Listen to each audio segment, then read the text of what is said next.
नमस्कार। आज हम पढ़ेंगे भारत में प्रागैतिहासिक संस्कृतियों का सर्वेक्षण। प्रागैतिहासिक काल की मानव सभ्यता को 3 महत्वपूर्ण भागों में बांट सकते हैं: प्रागैतिहासिक काल, आद्य ऐतिहासिक काल और ऐतिहासिक काल। प्रागैतिहासिक काल मानव इतिहास के प्रारंभ से लगभग 3000 ईसा पूर्व तक का काल है और इतिहास का वह भाग है जिसके अध्ययन हेतु केवल पुरातात्विक सामग्री ही उपलब्ध है। ये प्रागैतिहासिक काल कहलाता है। आद्य ऐतिहासिक काल 3000 ईसा पूर्व से 600 ईसा पूर्व तक का है। इसमें सिंधु और वैदिक सभ्यता इस काल से संबंधित है। इसके अध्ययन हेतु पुरातात्विक और साहित्यिक दोनों प्रकार के साक्ष्य उपलब्ध हैं, परंतु पुरातात्विक साक्ष्यों का ही उपयोग हो पाता है। वैदिक साहित्य इसमें इसका अपवाद है। ऐतिहासिक काल 600 ईसा पूर्व के बाद का काल है और इस काल के अध्ययन हेतु पुरातात्विक, साहित्यिक तथा विदेशियों के वर्णन तीनों प्रकार के साक्ष्य इसमें उपलब्ध है। जो प्रागैतिहासिक साक्ष्य है वो धरती पर गुफाओं में और प्राचीन नदियों के किनारे बिखरे हुए मिलते हैं और मानव के उद्भव और विकास और उसका प्रकृति से संघर्ष और उस पर विजय, जो प्रौद्योगिक क्षेत्र में निरंतर प्रगति करते जाने की जो जानकारी है वो सब हमें प्रागैतिहास से ही प्राप्त होती है। मानव जाति ने अपने जीवन का सबसे लंबा समय प्रागैतिहासिक काल में ही व्यतीत किया है और इसी काल की उपलब्धियों के आधार पर वह क्रमशः आदि ऐतिहासिक और ऐतिहासिक काल में प्रवेश कर सका है। अतः आदि ऐतिहासिक और ऐतिहासिक काल की प्रगति को ठीक ढंग से समझने के लिए प्रागैतिहास का अध्ययन करना आवश्यक हो जाता है। प्रागैतिहास से ही पता चलता है कि प्रकृति ने किस प्रकार मानव विकास और संस्कृति को प्रभावित किया है और इतिहास इसकी पूरी जानकारी देने में अक्षम है। वस्तुतः प्रागैतिहासिक पुरातत्व ही मानव जाति की प्राचीनतम गतिविधियों की जानकारी देता है, इसलिए इसके अध्ययन का जो महत्व है वो बढ़ता ही जा रहा है प्रागैतिहास का।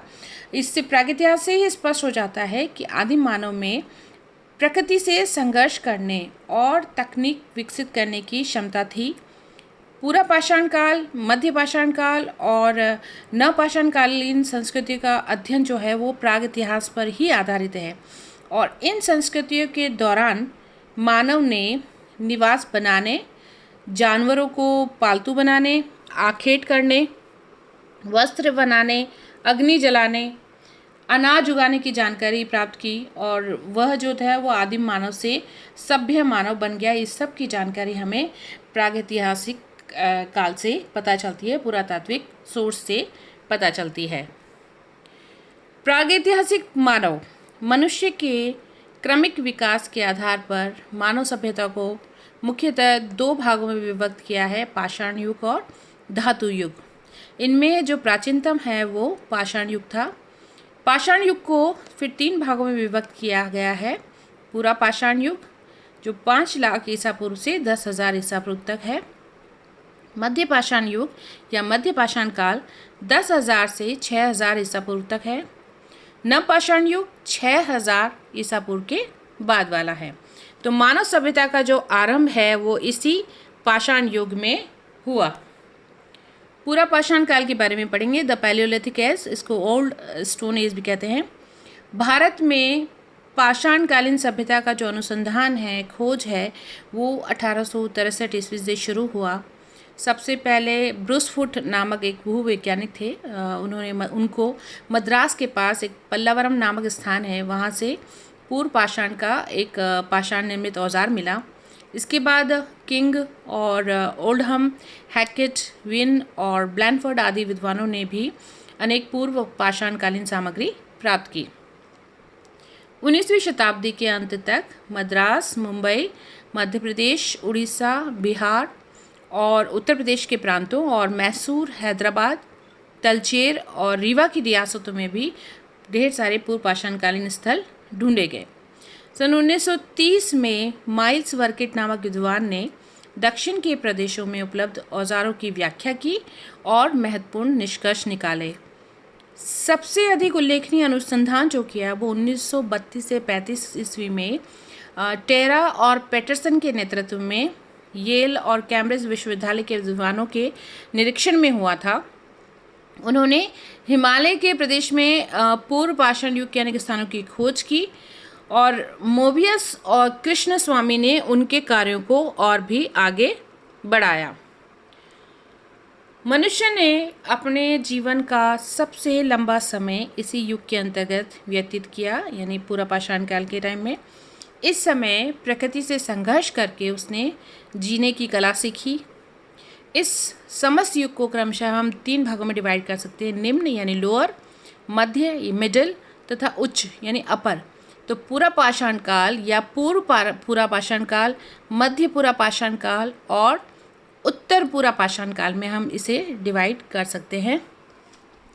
इन विभिन्न चरणों में मानव विकास की प्रक्रिया शुरू हुई और इसका प्रभाव बाद की प्रगति पर पड़ा। यह विभाजन पत्थर के औजारों के आधार पर किया गया था। ये जो डिवाइड किया गया था, जो विभक्त किया गया, वो पत्थर के औजारों के आधार पर किया गया था। निम्न या पूरा पाषाण काल, इस समय का मानव जीवन जो था वो अस्थिर था।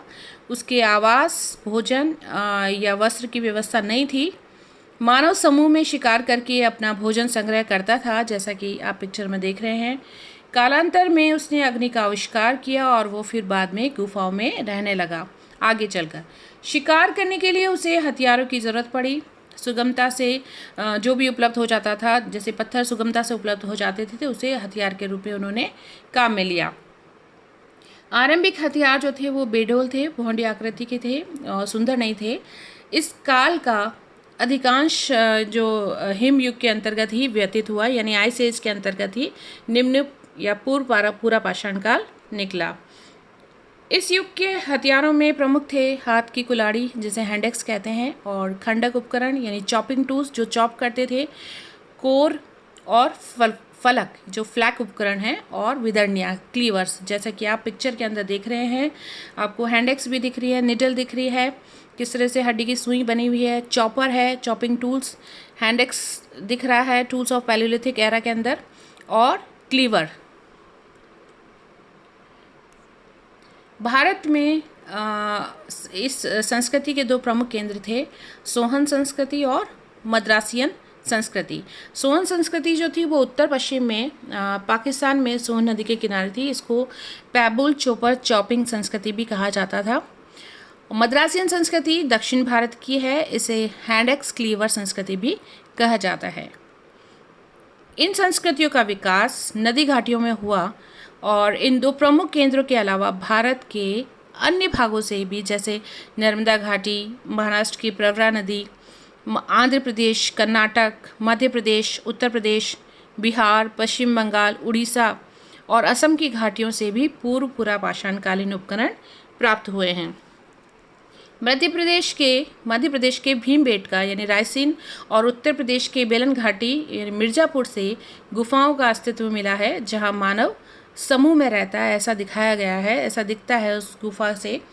इस समय का जो मानव था, जो निम्न पूरा पाषाण काल का जो मानव था, वो भोजन संग्राहक था, यानी फूड गैदरर, यानी भोजन इकट्ठा करने वाला था, भोजन उत्पादक नहीं था, यानी फूड प्रोड्यूसर नहीं था। मध्य पूरा पाषाण काल, इस काल में मनुष्य ने अपने उपकरणों को ज़्यादा सुंदर और उपयोगी बनाया। पूरा पाषाण काल का जो उपकरण थे वो सुंदर नहीं थे, जैसा उपलब्ध थे उनको उन्हें एज इट इज़ यूज़ किया। तो इस काल में मनुष्य ने अपने उपकरणों को ज़्यादा सुंदर और उपयोगी बनाया। अब क्वार्ट्ज़ाइट की जगह वो जैस्पर, चैट इत्यादि जो चमकीले पत्थर थे, इन पत्थरों का नाम है, इनकी सहायता से फलक हथियार उन्होंने बनाए। इसलिए जो प्रसिद्ध भारतीय पुरातत्ववेत्ता हैं डॉक्टर H.T. सांकलिया ने मध्य पूरा पाषाण काल को फलक संस्कृति का नाम दिया है। इस काल में फलकों की सहायता से मुख्यतः भेदक, खुरचनी, बेधनियाँ इत्यादि बनाए गए हैं। ये हथियारों के नाम हैं। कहीं कहीं पर हाथ की कुल्हाड़ी भी मिलती है। इस युग के हथियार पहले की अपेक्षा ज़्यादा सुडौल, छोटे, प्याने और उपयोगी थे, जैसा कि आप इस पिक्चर में देख रहे हैं। भारत में इस संस्कृति के जो अवशेष हैं उत्तर पश्चिमी क्षेत्र की अपेक्षा प्रायद्वीपीय क्षेत्र से ज़्यादा प्राप्त हुए हैं। इस संस्कृति के मुख्य स्थल हैं बेलन घाटी जो कि उत्तर प्रदेश में है, उड़ीसा, आंध्र प्रदेश, कर्नाटक की कृष्णा घाटी, बेतवा घाटी जो कि एमपी की है, मध्य प्रदेश की सोन घाटी, महाराष्ट्र का नेवासा, यहाँ पर इस संस्कृति के अवशेष मिले हैं। सिंध, राजस्थान, गुजरात और उड़ीसा आदि क्षेत्र से भी इस संस्कृति के प्रमाण मिलते हैं, यानी मध्य पूर्व पाषाणकालीन संस्कृति के प्रमाण यहाँ से मिलते हैं। यद्यपि मानव अभी भी भोजन संग्रह ही था, यानी भोजन इकट्ठा करने का ही काम करता था, अभी तक उत्पादक नहीं बना था, तथापि वो गुफाओं और कंदराओं में रहने लग गया था। अग्नि का प्रयोग यहाँ पर बड़े पैमाने पर होने लगा और मृतक संस्कार की परिपाटी भी प्रचलित हुई। उत्तर पूर्व पाषाण काल, हिम युग के अंतिम चरण के दौरान उत्तर पाषाणकालीन संस्कृति का उदय हुआ और इसी युग में होमो सेपियंस का भी उदय हुआ। इस काल में मानव विकास की जो प्रक्रिया थी वो और भी तेज हुई। पाषाण उपकरण बनाने में इन्होंने ज़्यादा दक्षता हासिल की। इस समय पत्थर के ब्लेडों से उपकरण बनाए जाने लगे। ब्लेडों यानी पत्थर के पतले फलक, पतले पतले तीखे तीखे हथियार बनाने लगे और इस तरह के हथियार बनाने की जो कला है वो मध्य पूर्व पाषाण काल में भी प्रचलित थी, किंतु इस समय इनका प्रयोग जो था वो और अधिक बढ़ गया।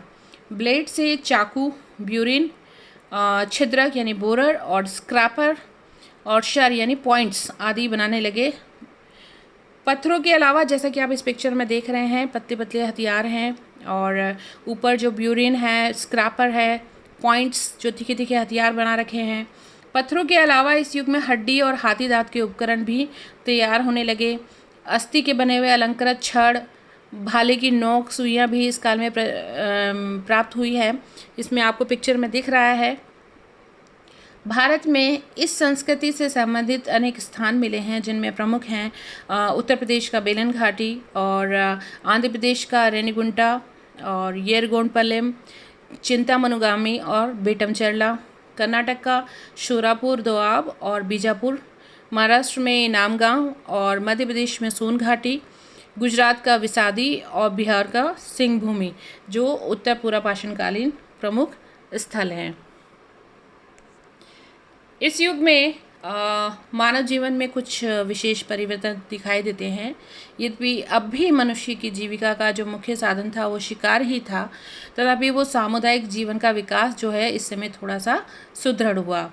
अनेक व्यक्ति झुंड में रहते थे, जैसा कि आप पिक्चर में देख रहे हैं, जिन्होंने आगे चलकर परिवार को जन्म दिया।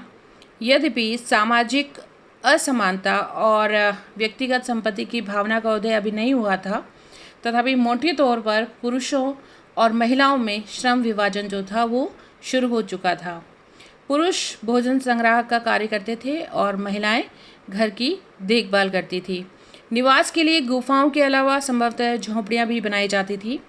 हड्डी से बनी हुई सुइयों की सहायता से जानवरों के चमड़े को वस्त्र के रूप में सिलकर पहना जाता था। कला और धर्म के प्रति भी लोगों की रुचि बढ़ी। नक्काशी और चित्रकारी दोनों रूप में कला व्यापक रूप से देखने को यहाँ मिलती है। भीमबेटका की गुफाओं से उत्तर पाषाणकालीन गुफा चित्र मिले हैं और ये चित्र जो मिले हैं वो ऐसी अंधेरी गुफाओं में मिले हैं जहाँ प्रकाश पहुँचना बहुत कठिन है। जैसे कि आप पिक्चर में देख रहे हैं, ये गुफा का चित्र है जहाँ पे इस तरीके से उन्होंने चित्रकारी की हुई है। चित्रकला के अलावा नक्काशी करने और मूर्ति बनाने की कला भी बहुत विकसित हुई। हड्डी से बने उपकरणों पर सुंदर नक्काशी की जाने लगी। अस्थियों और हाथी दांत से सुंदर मूर्तियां भी बनने लगी, जिनका कुछ धार्मिक महत्व भी था। उत्तर प्रदेश की बेलन घाटी से हड्डी की बनी एक माता देवी की मूर्ति मिली है। भारत में ऐसी मूर्ति किसी भी स्थान से नहीं मिली है, केवल उत्तर प्रदेश की बेलन घाटी से ही मिली है। इस समय आभूषण भी बनाए जाते थे जो अस्थियों और जानवरों के दांतों से बनाए जाते हैं, जैसा कि आप इस पिक्चर में देख रहे हैं। ये उत्तर पूर्व पाषाण काल के ही आभूषण है।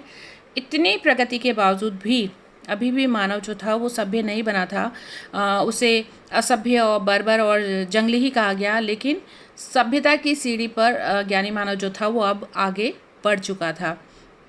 उत्तर पूर्व पाषाणकालीन संस्कृति की जो अवधि है वो ईसा पूर्व 30,000 से 10,000 के बीच तक मानी जाती है। भारत में यह संस्कृति पश्चिम में सौराष्ट्र और राजस्थान तथा पूर्व में विंध्याचल और छोटा नागपुर तक फैली हुई थी। ये संपूर्ण क्षेत्र जो है वो पूरा पाषाणकालीन सांस्कृतिक क्षेत्र के नाम से जाना जा सकता है। तो पूरा जो पूर्व पाषाणकालीन है या पूरा पाषाणकालीन मनुष्य का जीवन तो जो था वो पूर्णतः प्राकृतिक था। वो ज़्यादातर आखेट पर निर्भर करते थे, शिकार पर निर्भर करते थे। उनका भोजन मांस अथवा कंदमूल ही हुआ करता था और अग्नि के प्रयोग से अपरिचित रहने के कारण प्रारंभ में वे कच्चा मांस खाते थे। उनके पास कोई निश्चित निवास स्थान भी नहीं था तथा उनका जीवन जो था वो खानाबदोश या घुमक्कड़ था। सभ्यता के इस आदिम युग में मनुष्य जो था वो कृषि कर्म और पशुपालन से परिचित नहीं था और ना ही वह बर्तनों का निर्माण करना जानता था। इस काल का मानव केवल खाद्य पदार्थों का उपभोक्ता था। वो अभी तक उत्पादक नहीं बन सका था, मतलब भोजन इकट्ठा ही करता था, अभी तक उत्पादक नहीं बन सका था। मनुष्य तथा जंगली जीव के रहन सहन में कोई विशेष अंतर नहीं था। ये पैलेयोलिथिक साइट्स इन इंडिया है। इसमें आपको मैप में दिख रहा होगा साइड में नीचे की तरफ, इसमें निम्न पूरा पाषाण काल, मध्य पूरा पाषाण काल और उत्तर पूरा पाषाण काल, पूर्व ये जो आपको मैप दिख रहा है इसमें उसके सारे स्थल दिखाई दे रहे हैं।